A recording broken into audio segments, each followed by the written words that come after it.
Hey folks, welcome back to Chris Wyatt Reports. This is Chris live in South Africa. Cannot go. It's time. South Africa's election is today, and we're here in Somerset West with Angela Sobey? Sobey. I got to be careful with surnames. Ma'am, it's a pleasure to meet you. Hoe gaan dit? Dat gaan baie goed, dankie. En die Excellent. So I'm doing well myself. So you are the premier candidate for ActionSA. Yeah, for the Western Cape. Correct. So if things go well, you'll replace Alan Winde. Indeed. I assume that's the result you're hoping for? Well, that's the result that we've been working towards, certainly, but it's all up to the voters right now to give us the mandate. But we're open to whatever outcome. But you've already voted. You voted this station? I've just voted, yes. Okay, so yes. What was that like? It was a bit weird voting for myself. I know the feeling. I ran last month. I've never had to do that before. Very, very strange experience. But well, you've got one vote. You know that. I know that I've at least got one vote. But it was a very interesting experience. We're here at Beaumont Primary School in Somerset West, which is where I registered to vote in the Western Cape. So we've come out here and I've cast my vote. So Angela, you with ActionSA, have you been involved in politics for a long time or previously before ActionSA? I've not been involved in politics prior to ActionSA, no, but I've been with ActionSA since 2020, and I served as a PR councillor in the city of Johannesburg from 2021 until I was deployed to the Western Cape to come and stand as the candidate. Excellent. So what got you into politics? What drove you to do this? How much time do we have? That's a long question. It takes a while to answer that one. What drove me into politics was simply the direction our country is headed in. Our country is in free fall, economically, criminally, just in terms of social justice issues.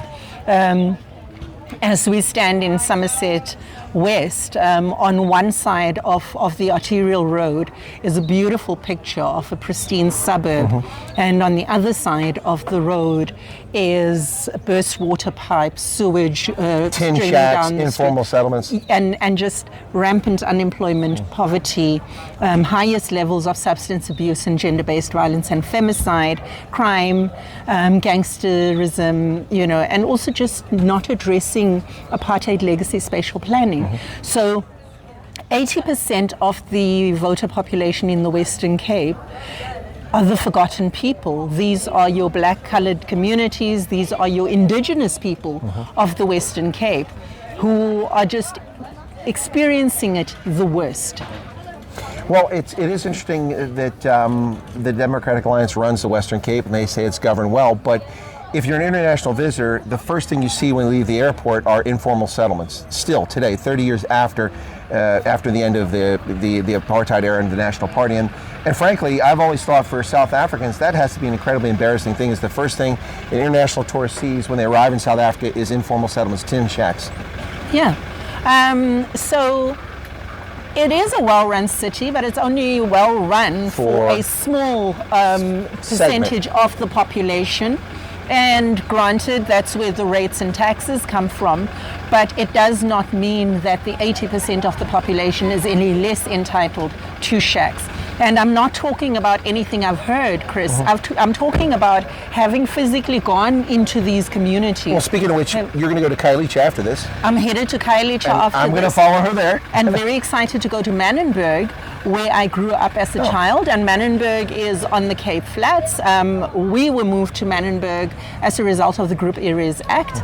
And Manenberg, 40 odd years later, is worse off than it was when I grew up there as a child. It was bad then. It is so much worse right now. No, it's absolutely horrible. I mean, as you talk about femicide, people don't usually talk about that. You don't hear much. You hear about gender-based violence. Oh, I see that President Ramaphosa has claimed great success against gender-based violence, with legislation he claims to have passed. It seems that every time the ANC is in trouble, the topic of gender-based violence suddenly becomes an issue they want to talk about but do nothing about. It's all talk. Yes. It is all talk. As a female candidate, it is my responsibility to ensure that gender-based violence comes up at every opportunity I have to speak to people, because it is the women of society that experience this the Most often, yeah. It is our LGBT communities that are on the receiving end of this.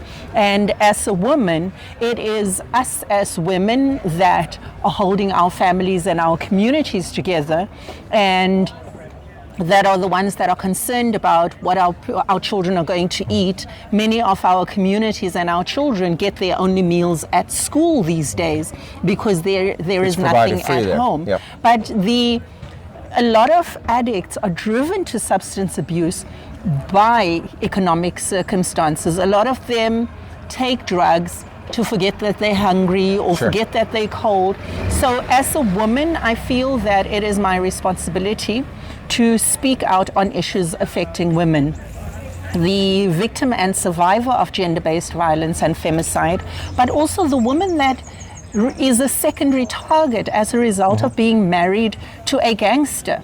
And the wife, the sister, the niece, the sister, the niece ends up being a secondary target because of revenge attacks as a result of choices that their husband or partners make.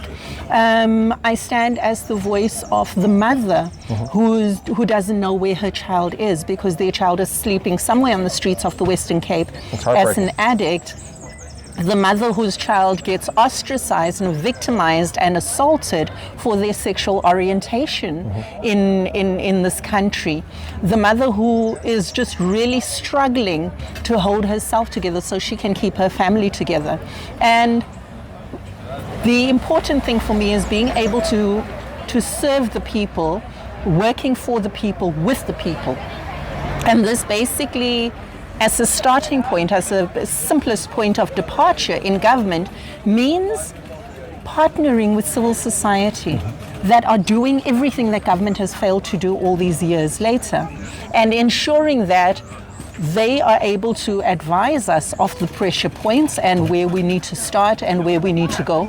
It's a partnership with civil society, it's a partnership with communities, and not being the politician that is going to go back to these communities in 5 years' time. They'll see you and the first time in 5 insult them years, by asking them to vote for me again. For me, it's about being held accountable by the people that would have voted for me, and also ensuring that we encourage citizens to become active citizens, to participate in sub-council meetings so that everybody knows what's happening in their wards.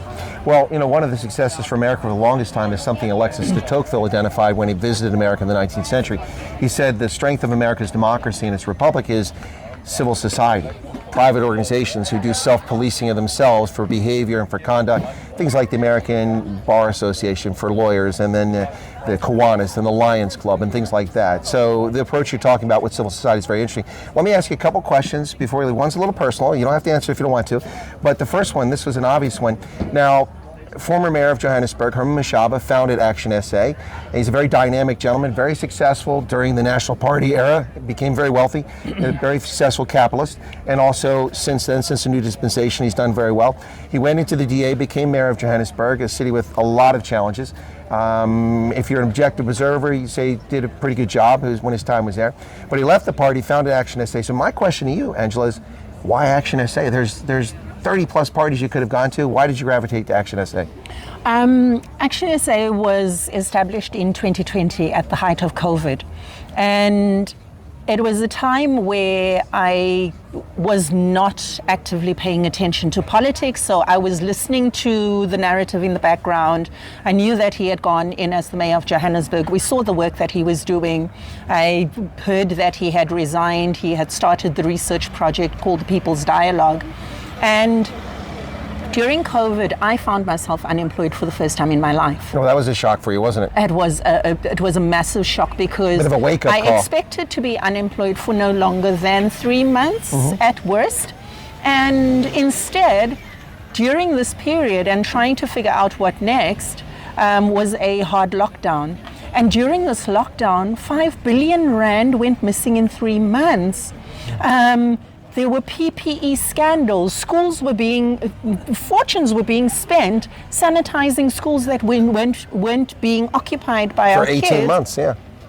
while at the same time there was no system prepared for a hybrid teaching system. Made no there was sense. no plan. The government was hopelessly unprepared. But I think the final straw for me, Chris, as an African, and it's a very traditional view, you do not dig someone's grave while they're alive. The ANC went and dug 1 million graves. Now the question is, given how much money was being spent, first of all, you're flouting African superstition and folklore. And norms and mores. Just norms that you do not dig. That's incredibly insulting. Where did they get the idea that they were going to be able to offer 1 million I can tell people? you where they got the idea. There was a tender, someone got the money. 1 million graves, though? That is a lot of graves. Someone got a lot of money. Someone got a lot of money, I agree with you. So during this time, I was just furious at what was happening, because everybody was being confined into their homes, so you couldn't go out and try and earn a living. People in the townships were being assaulted for coming out of their homes and going to try and find, yes, and trying to go and find food. So it was something that left me absolutely traumatized and livid.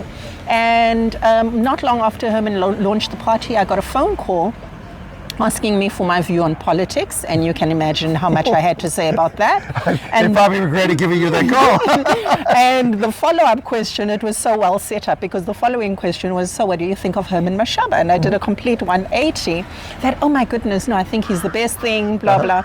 And I would certainly vote for him. And they said, well, would you consider joining his party? And I asked for the founding documents so that I could make an informed decision. And the founding documents resonated with me. The values of the party, of non-racialism, of quality education, and so on, they resonated with me.